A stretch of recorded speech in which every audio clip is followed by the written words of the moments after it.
When we talk about culture, people often think of high art, Shakespeare, symphonies, or fine literature. And that's one definition of culture, the idea of the best that has been thought and said. But culture can also mean something broader, like all the works of imagination, novels, films, art, and most importantly, culture can be understood as a whole way of life. The food we eat, the shows we watch, the jokes and memes we share. So, in this sense, watching a Korean drama, scrolling TikTok, or playing Mobile Legends is just as much as part of culture as going to an opera.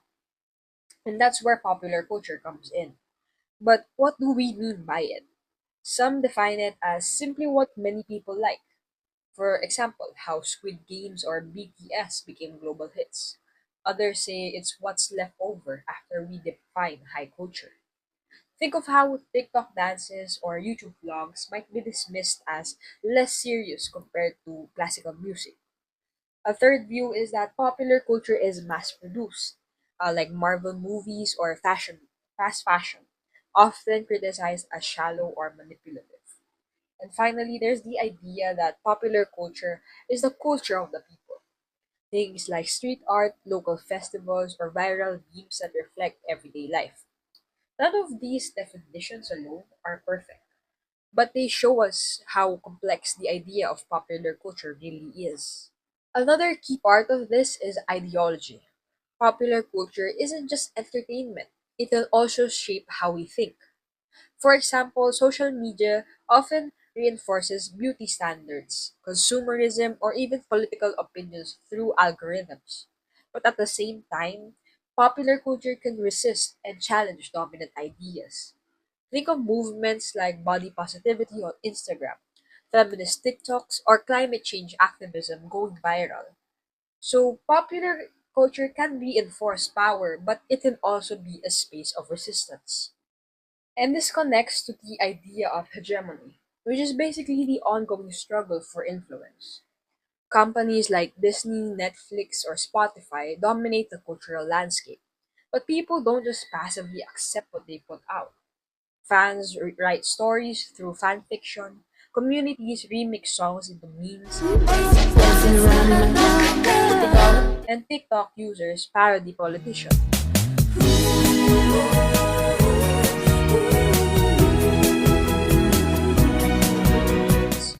This shows us that popular culture isn't one sided. It's a space of negotiation where meanings are constantly contested. So, why should we study popular culture? Because it's not trivial. It's where we see debate about identity, power, race, gender, and class play out. Look at films like Barbie or Black Panther, which sparked huge conversations about representation. Or think about how hashtags like Me Too and Black Lives Matter became global movements. Popular culture reflects who we are, what we value, and the struggles we face. It's both a mirror of society and a tool that can shape it. Before we begin, let me ask you something.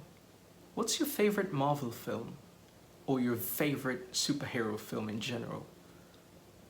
I wanted to ask you because we'll be discussing something very related to them. That said, today we will be diving into the overall nature and function of popular culture.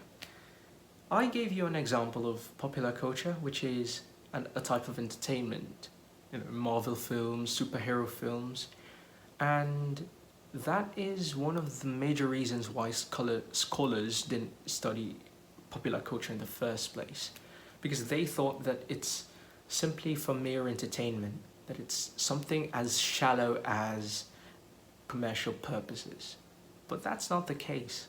The thing is, popular culture, it is so strong and powerful to the point that it can shape our perception of things.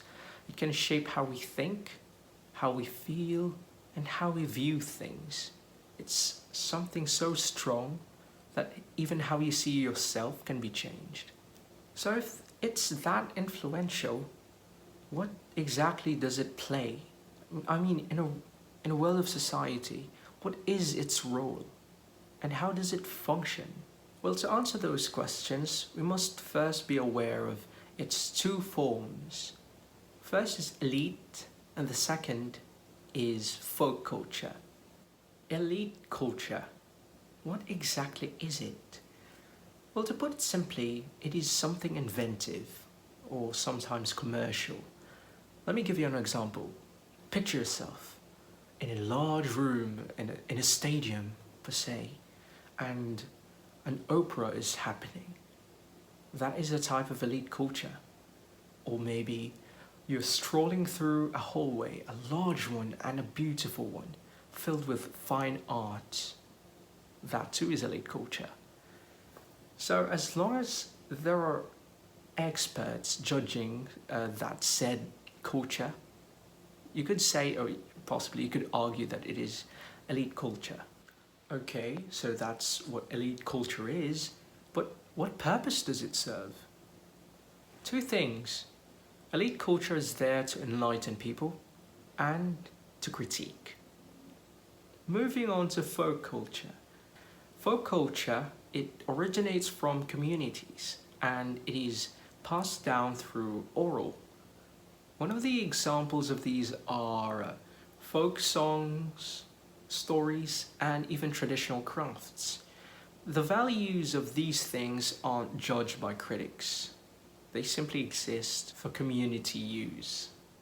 Alright, now that we know the two forms of popular culture that are actually contrasted to popular culture a lot, most people don't really just pick one of those cultures. They don't just live for one. Remember, culture is a spectrum, not a divide. You might be watching Netflix at night and be reading something classical in the morning. No, those things can coexist and you can have both at the same time.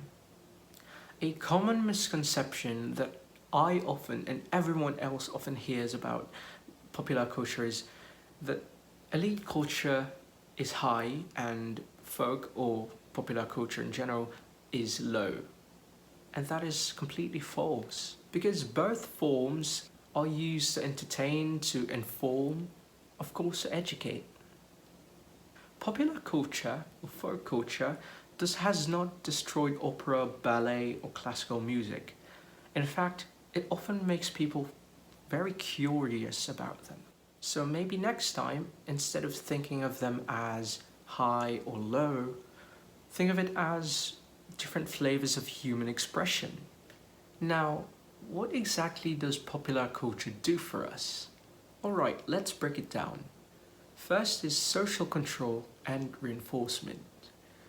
Popular culture can allow us to reflect on our moral standpoints and how we can control ourselves in terms of values. For example, melodramas often affirms like middle class morals, and mystery topics or mystery genres allows us to perform with our rational problem solving, which are perfect for industrial societies. Number two are about role models. Notice how we look up to celebrities or maybe even superheroes, and we, as much as possible, we want to apply their values into our daily lives, basically being models of behavior. Number three are symbols and archetypes. Notice how the liberated woman stands as a symbol of being independent as a woman. And superheroes, going back to superheroes, they are a symbol of peace and strength. Number four is popular culture can raise your mood, your consciousness.